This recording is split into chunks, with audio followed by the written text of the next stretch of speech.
பிரண்டை துவையல் எப்படி செய்யலான்னு பார்க்கலாம் வாங்க. இந்த ஒரு கட்டு பிரண்டை எடுத்துக்கோங்க. அதில் இலை பகுதியும் பூ பகுதியும் கட் பண்ணிக்கோங்க.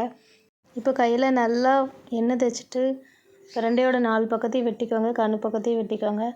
இதே மாதிரி ஒவ்வொரு பிரண்டையாக எடுத்து கணு பகுதியை வெட்டி 4 பக்கமும் தோலை உரித்து எடுத்துக்கோங்க. இப்போ இருக்கிற எல்லா பிரண்டையும் இதே மாதிரி நீளமாக கட் பண்ணி வச்சுக்கோங்க. இப்போ ஒரு பாத்திரம் எடுத்து வச்சுக்கோங்க. 2 ஸ்பூன் அளவுக்கு எண்ணெய் ஊற்றிக்கோங்க.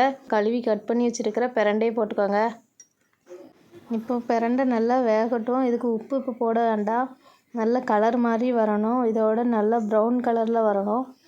இப்போ பிரண்டை வெந்துருச்சு. இதை ஒரு பாத்திரத்தில் எடுத்து ஆற வச்சுக்கிடலாம்.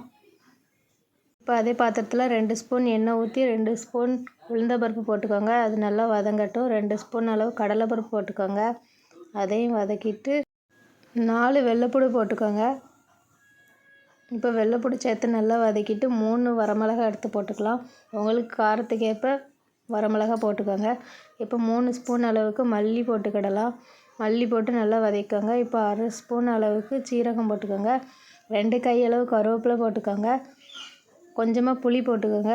இதெல்லாம் சேர்த்து நல்லா வதக்கிக்கோங்க. இப்போ கொஞ்சமாக பெருங்காயப்பொடி போட்டுக்கலாம். போட்டுட்டு நல்லா கிண்டி விட்டுக்கோங்க.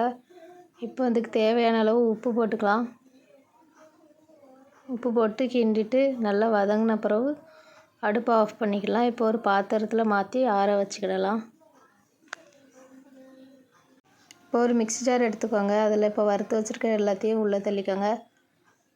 இது நல்லா கொரகொரப்பாக அரைச்சிக்கோங்க. இந்த அளவுக்கு நல்லா கொரகொரப்பாக இருக்கணும். இப்போ இதோடு நம்ம வதக்கி வச்சுருக்க பிரண்டை போட்டுக்கலாம். உப்பு போட தேவையில்லை. இப்போ இந்த அளவுக்கு நல்லா அரைச்சி எடுத்துக்கிடலாம். இப்போ தட்டில் கொஞ்சமாக சாப்பாடு போட்டு எல்லாம் துவையல் போட்டு நல்லா பிணைஞ்சி சாப்பிடுங்க. அருமையாக இருக்கும். இது கை கால் வலி மூட்டு வலிக்கெலாம் ரொம்ப நல்ல மருந்து. பிரண்டை துவையல் ரெடி ஆயிடுச்சு. சூப்பராக இருக்கும்.